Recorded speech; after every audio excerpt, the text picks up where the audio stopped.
Imagine waking up in a world where swastikas fly over every major capital, where entire races have been erased from history, and where speaking the wrong language could cost you your life. This is the nightmare reality of a Nazi victory, and today we're diving deep into every terrifying detail of what our world would actually look like if Germany had won World War II. Picture this. It's 1946, and instead of celebrating Allied victory, the world watches in horror as Hitler stands triumphant in Red Square, declaring the complete conquest of Europe and the beginning of his 1,000-year Reich that would reshape human civilization into something unrecognizable. The Holocaust wouldn't have stopped at 6 million Jews. It would have expanded into a systematic extermination program that eliminated entire populations across Eastern Europe, Russia, and beyond, with conservative estimates suggesting that 50 to 70 million more people would have perished in an expanded network of death camps stretching from France to Siberia.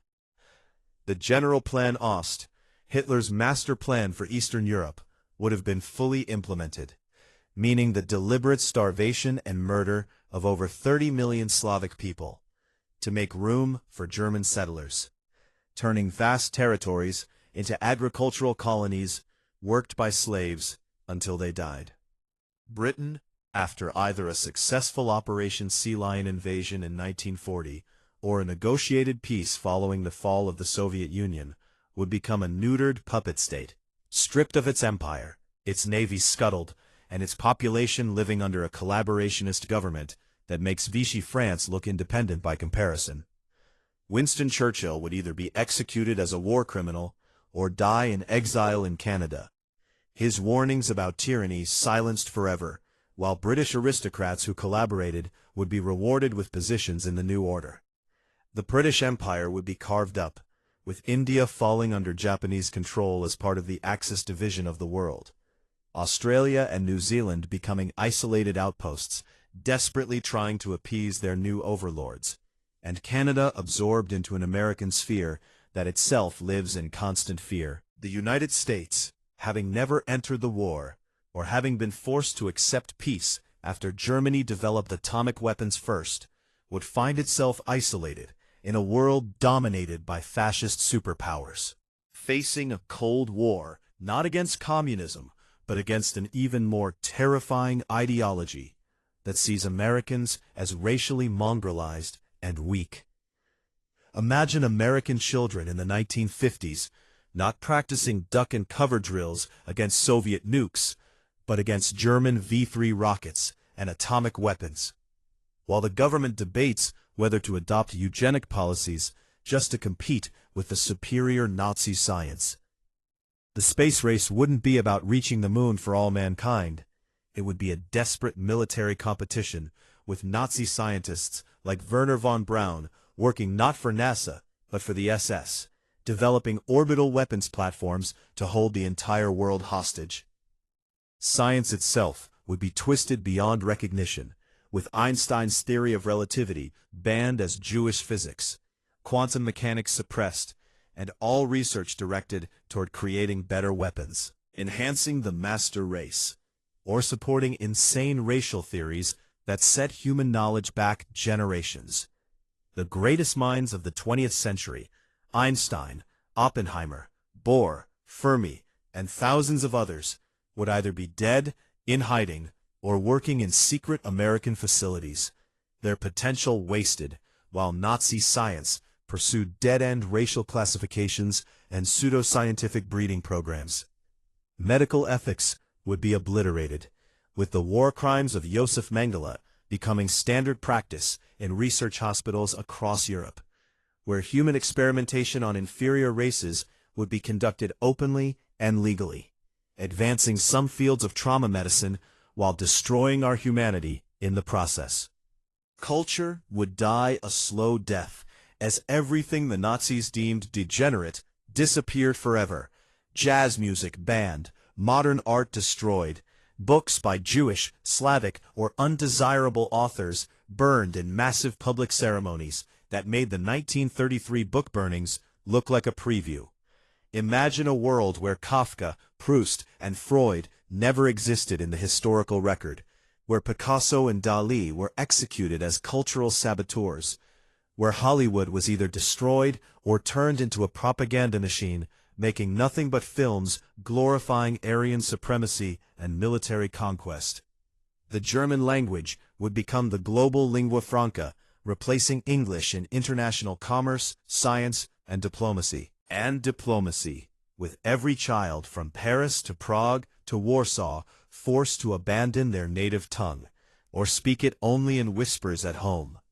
Education would become indoctrination, with children as young as 5 enrolled in Hitler youth programs that teach them racial hatred, absolute obedience, and worship of the Führer as a quasi-religious figure, creating generations of fanatics who know nothing else.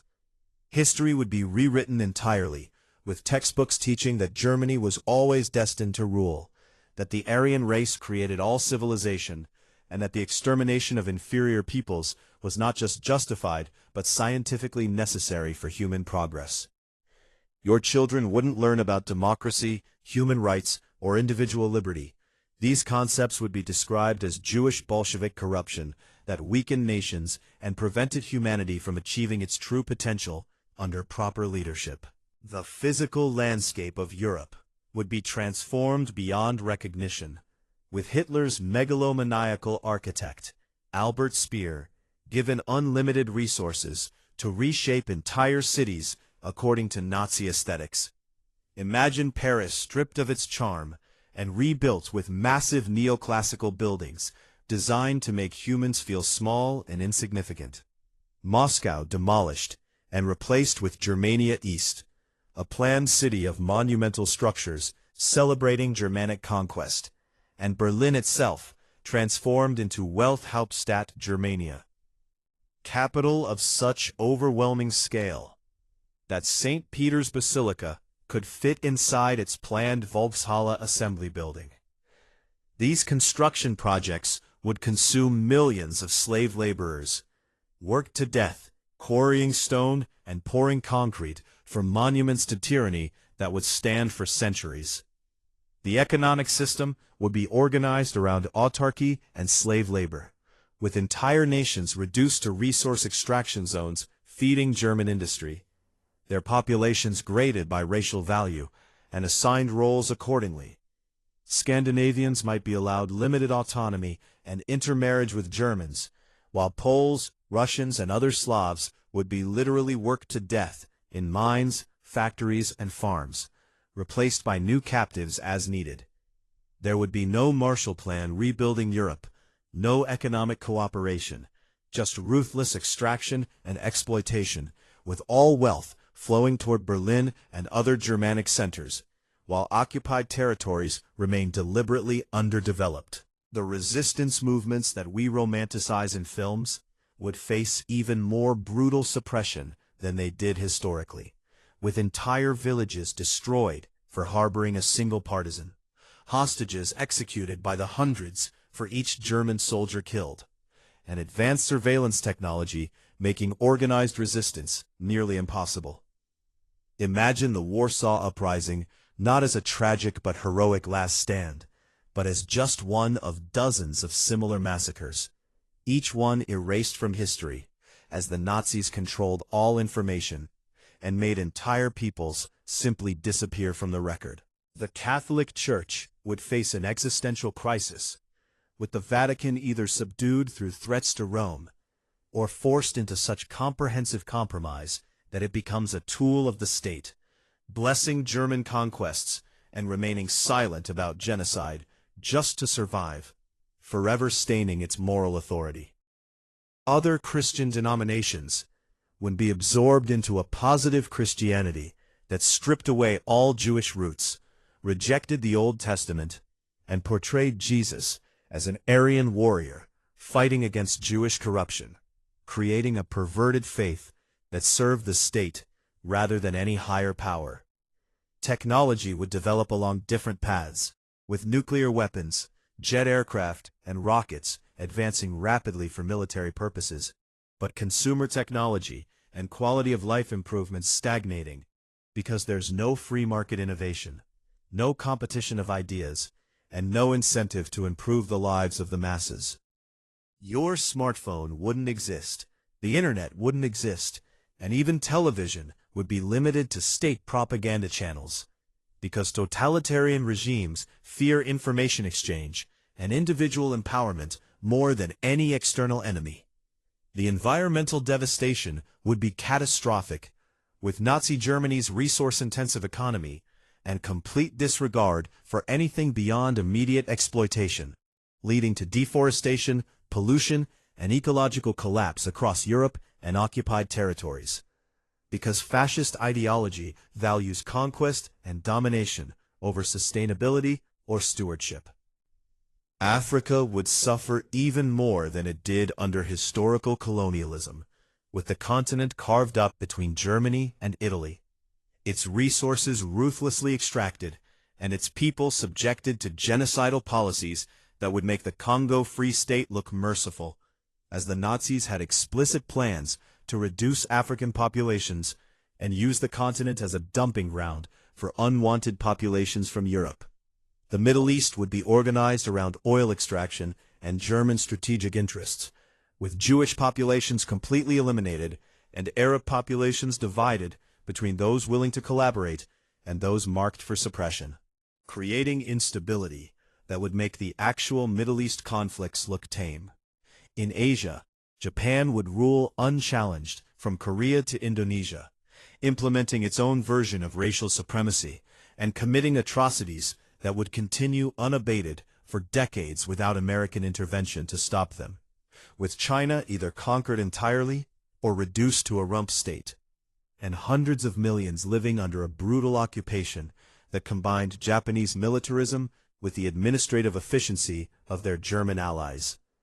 The global population would be significantly smaller than our timeline, not just from the expanded Holocaust, but from famines, overwork, medical neglect, and the eugenic sterilization programs that would be implemented worldwide, wherever fascist ideology held sway. Women's rights would be obliterated, with the Nazi ideology of Kinder, Küche, Kirche, children, kitchen, church, enforced by law, forbidding women from higher education, professional careers, or any role beyond breeding the next generation of Aryans, turning back the clock on women's liberation by a century or more.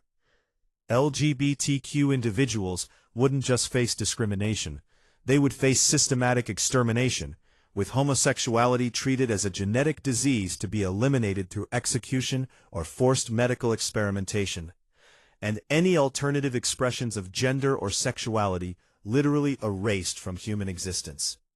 Genetic diversity would collapse as the Nazis pursued their insane breeding programs, trying to create a pure Aryan race through selective breeding, forced sterilization, and marriage laws, not realizing that genetic diversity is essential for species survival, and that they were creating a population vulnerable to disease and genetic disorders. The irony is that within a few generations, the master race would become sickly and weak from inbreeding, while the diverse populations they tried to eliminate would have been humanity's actual strength. But here's where the timeline gets even darker.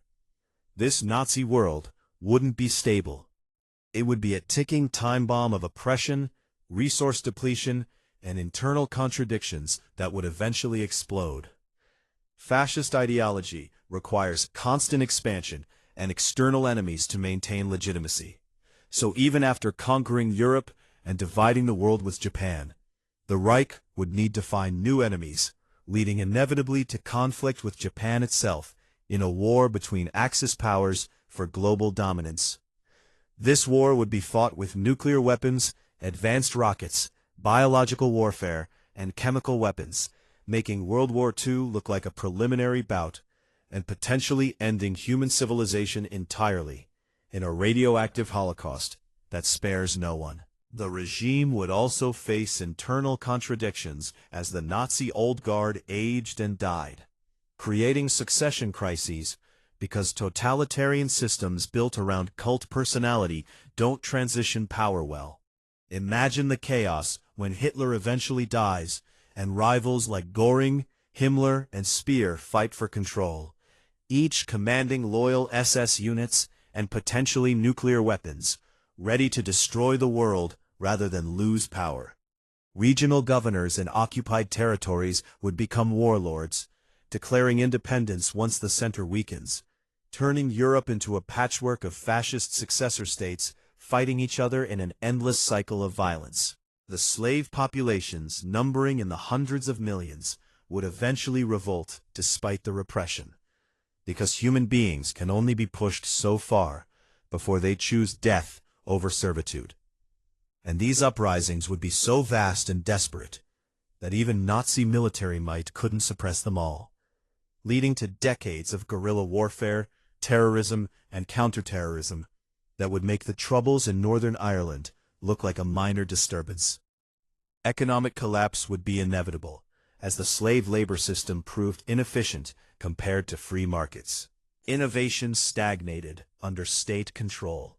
Resources were depleted through wasteful extraction, and the global economy fragmented into autarkic blocks that couldn't trade effectively, creating widespread poverty, famine, and dysfunction even in the privileged Germanic heartland.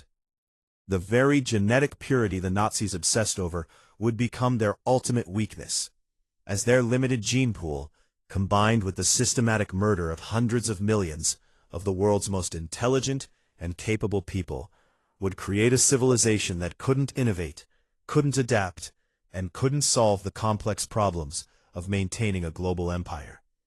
Climate change would accelerate unchecked, because fascist regimes don't care about long-term consequences, leading to crop failures, mass migrations, and resource wars that would further destabilize the already fragile Nazi world order. Disease would ravage populations as medical ethics disappeared.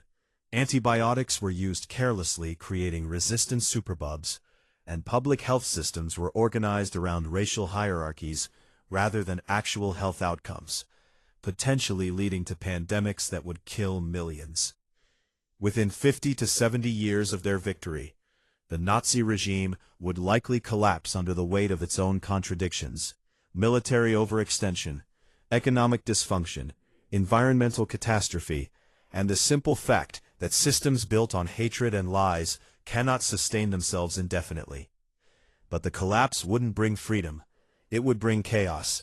As nuclear-armed successor states fought over the ruins, populations brutalized by generations of totalitarianism struggled to rebuild civil society, and the lost knowledge, destroyed cultures, and murdered peoples could never be recovered.